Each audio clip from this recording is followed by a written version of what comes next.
what is it? Thistlethorn? Thistlethorn? Thistlethorn.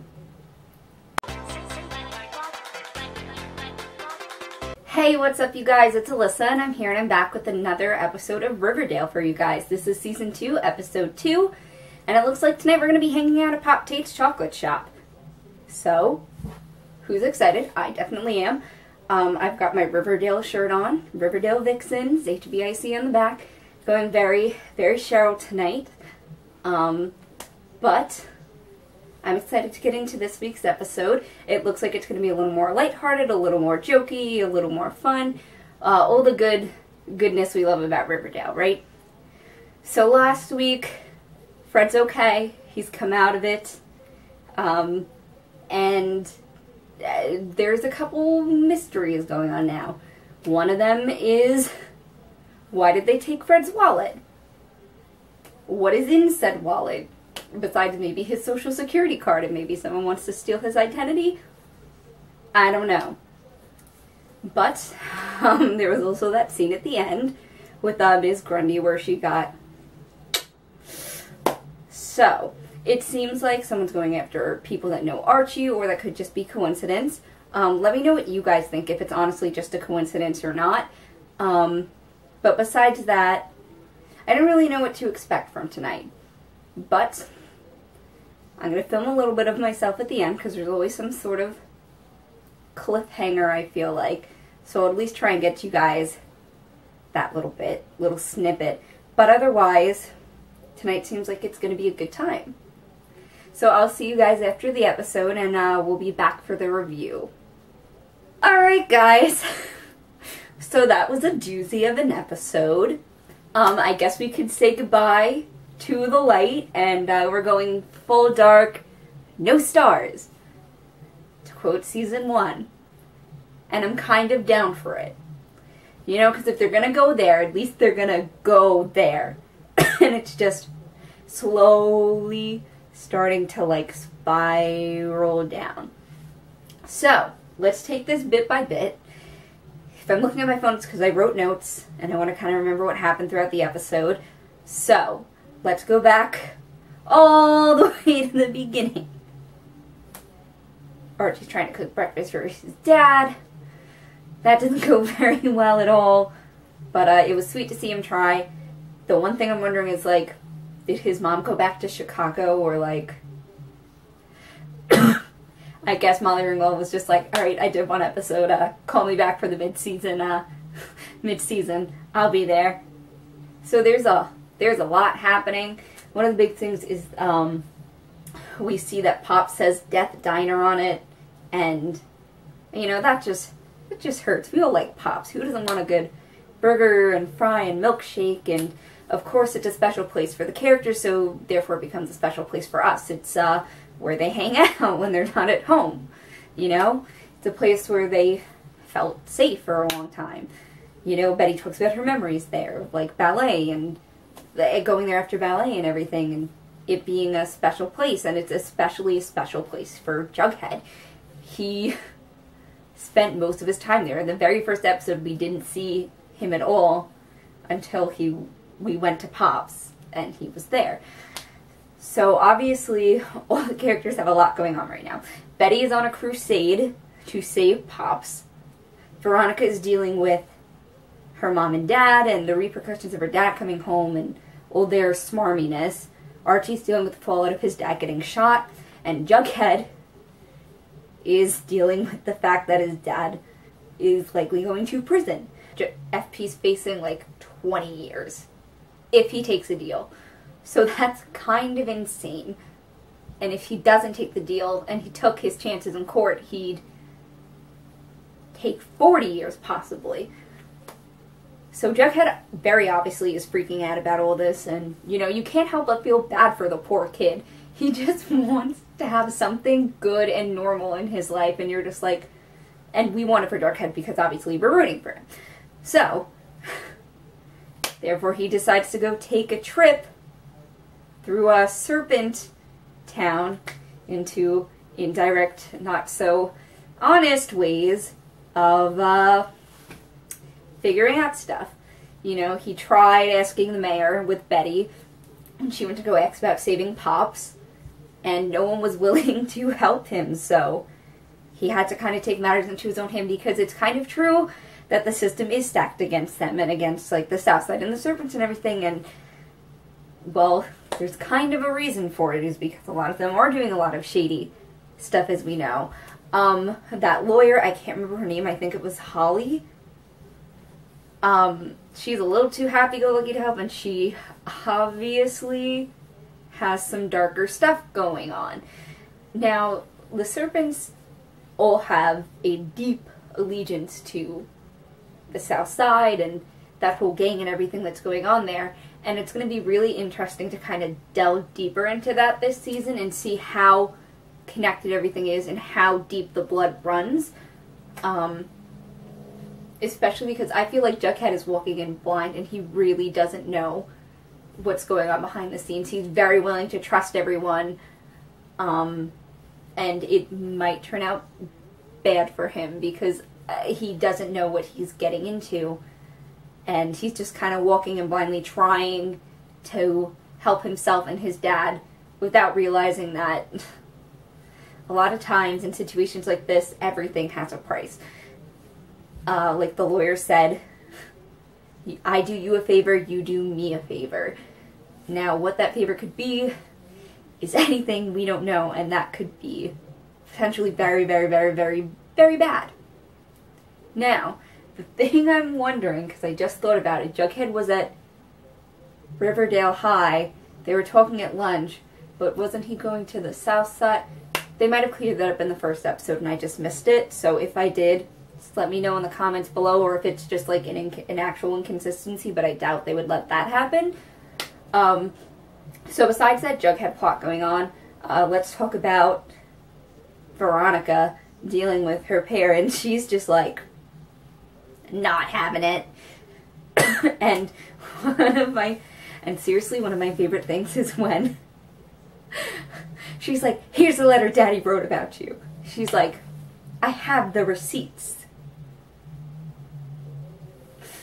She had the receipts, and when the second, Veronica's mom was like,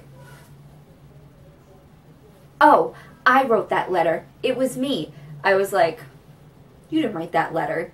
There's something very, very weird going on between her parents, and like, obviously, we're going to get more into it later in the season, I'm sure, and I'm very excited to see it. Now, Betty on her crusade to save Pop. She's trying everything she can. She goes to the mayor, she goes to the Vixens, and no one wants to help her either. Because apparently just a noble causes just like don't do for people in this town, and I guess since you're going down the dark descent, you might as well just go full throttle with it. And then Archie's dealing with the repercussions of the fact that his dad got shot and he's been staying up and he's trying to fight to stay awake, and he's really not going to be able to rest until this guy is arrested. And I mean, who wouldn't like be that crazy for their parents doing that? So I'm really, really excited to get into some of this other stuff right now. Reggie. We definitely saw more of Reggie this episode, and his character took an interesting turn from just a kind of, sometimes a bully jock to drug dealer, which was, something I didn't see coming, but I guess makes sense. We don't really know much about Reggie's background in the show, so I can't say anything. Well, what the hell is jingle-jangle? Is that a real drug? I may sound naive right now, but, like, I genuinely don't know. But, Reggie, at least trying to help out Archie. I'm not completely opposed to Reggie. I'm not. I'm not 100% sure if I like or dislike him or what right now, but, like, I feel like I still have to see more of him, and maybe this season will give it to us. So, going on, we find out Brendy's dead. Archie obviously does not take it well. Even though, like, he needs to forget about her, but, like, he was in love with her. He's not going to forget about her.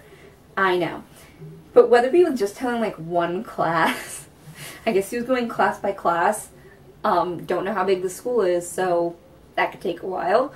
But Archie very obviously did not react well to it, and then I liked Betty trying to help him out by going to her mother, because, yeah, her mom doesn't always have some honest ways of doing stuff either. Genuinely. She pays off the coroner for information. And then she found out about Grundy, and the fact that she was killed with a bow looks like a crime of passion. I mean, obviously we know as viewers that it's all the same guy doing this. It's the guy with the mask. We know this. The characters do not know this. I'm forgetting the name of what it's called, but it's like it's like a literary thing. We see it all the time. But it helps to heighten the suspense a lot, because we want them to find out who it is, because we at least see a glimpse and know it's all connected, so we want them then to put the pieces together, and there's more kind of suspense and drama there for us, because we're like, why aren't you getting it? And then we also want to know why they're doing it, and the characters finding out helps us understand more of what's going on. Once again, still love Alice, even though she's kind of, all the parents suck in this town. All the parents are not great, but Alice is still my favorite. I'm pretty sure she always will be from now on. Fingers crossed, because I do like her. I think this episode especially, you see if the kids are more like their parents or not. It seems like Veronica is drifting a little bit away and trying to not be like her parents at all. Even though she wants to know what's going on with them, she wants them to be, like, honest. I think she's kind of drifting away, and she's staying on a pretty clear path right now. She's helping to support Archie, but she's also dealing with her own stuff, so I think it's a, like, very good dynamic for her character right now. But I do like seeing the scenes between her and Archie, and just seeing their solid support of each other. That's one of the things I really, really enjoy and like about Riverdale, is the fact that these core relationships are so strong and built up on trust and caring for one another, and they're very open with each other, and I feel like that's a very nice thing to portray, even if there aren't nice things going on. Betty's a lot more like her mom than she likes to think, because once her and Jughead go and visit Cheryl, and Cheryl is Cheryl always, looking out for herself and being very dramatic and fun, mind you. They go to their little, what is it, Thistlethorn? Thistlethorn. That's a tongue twister. Try saying that 3 times fast. So they go to Thistlethorn. I'm never gonna get it, guys, sorry. And it's like really, really cool inside. I'll say, like, when they're, like, having the tea in the garden, whoever did that production design, that was gorgeous. That was gorgeous. It was a little Grey Gardens, but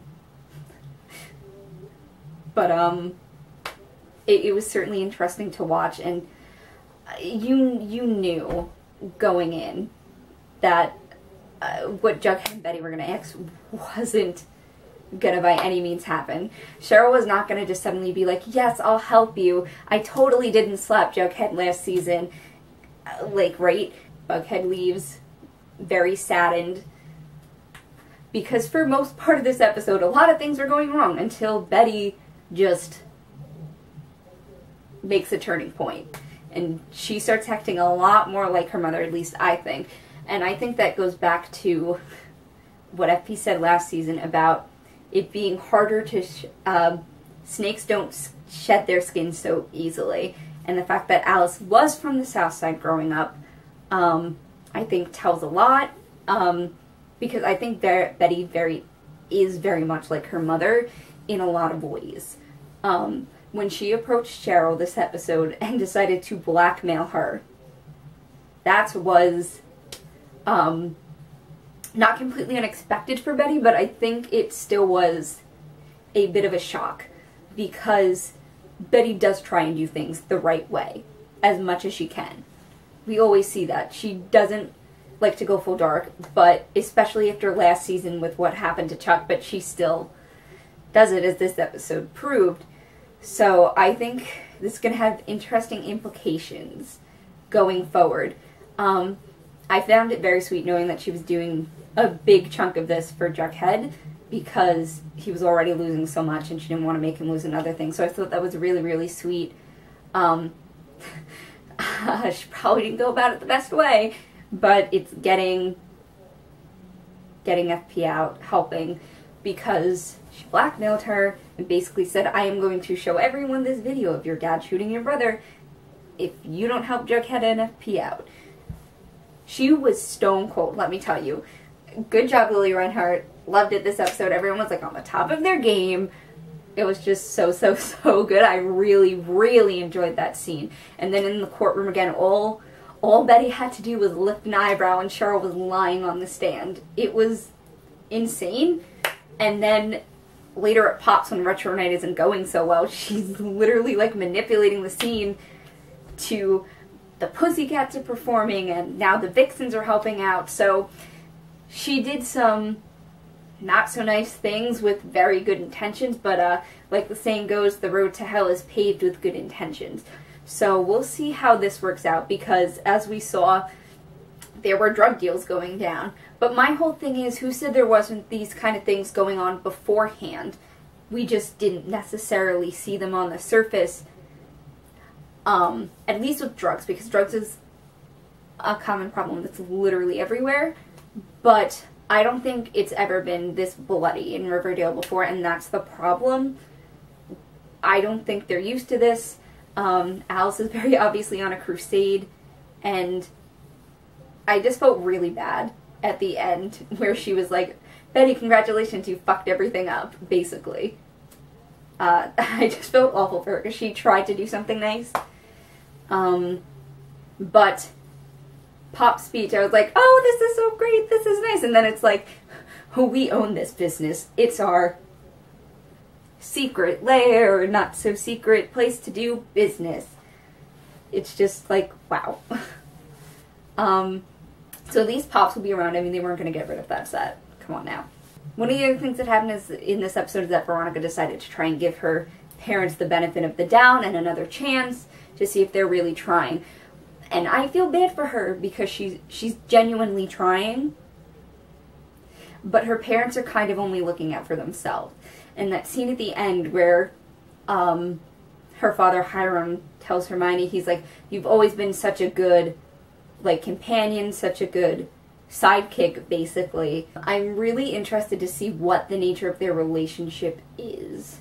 Like, is there something more going on there?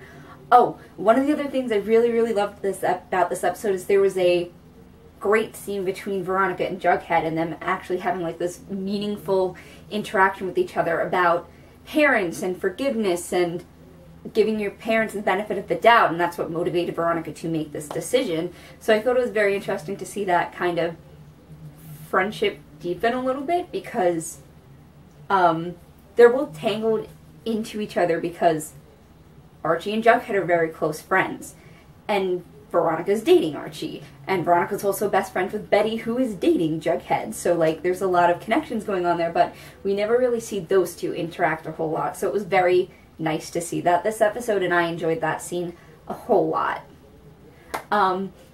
Let's talk about that performance by the Pussycats, minus Valerie, featuring Cheryl, of a cover of Milkshake that was like, okay, you know how like people do those acoustic covers all the time, or like they'll do like a piano cover of like a rap song or an R&B song, and you're just like,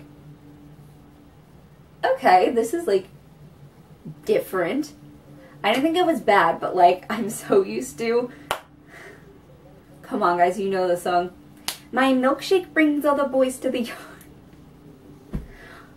I'm not gonna sing anymore, but like it would have been really fun to just see them straight up singing that and the Vixens like dancing. It would have been so cheesy, but I would have loved it even more because I'm kind of down for that. So I feel like I hit most of the points of this episode. Who do you guys think is the man in the mask?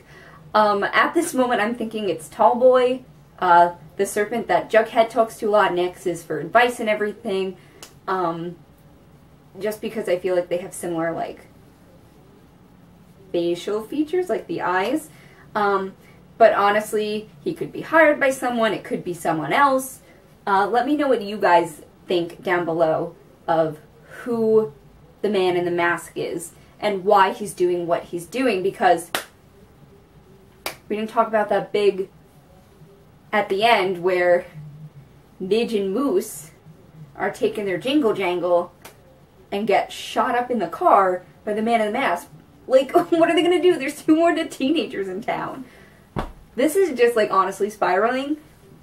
Someone needs to come in here and stop this. Like, they need criminal minds to roll up in here and solve this. Oh, God. I feel like we're in for a really wild ride this season, but I feel like it's going to be a fun one. Riverdale's always fun to watch, even if it's dark and twisted and all kinds of crazy. It's always fun. So thanks for joining me for another episode of Riverdale. I'll be back again next week. Let me know what you thought about this episode. Tell me any of your predictions down below. I always love to read them. And you can subscribe if you'd like. If you don't want to, I understand. So, thank you guys for watching. I'll see you next week. And peace.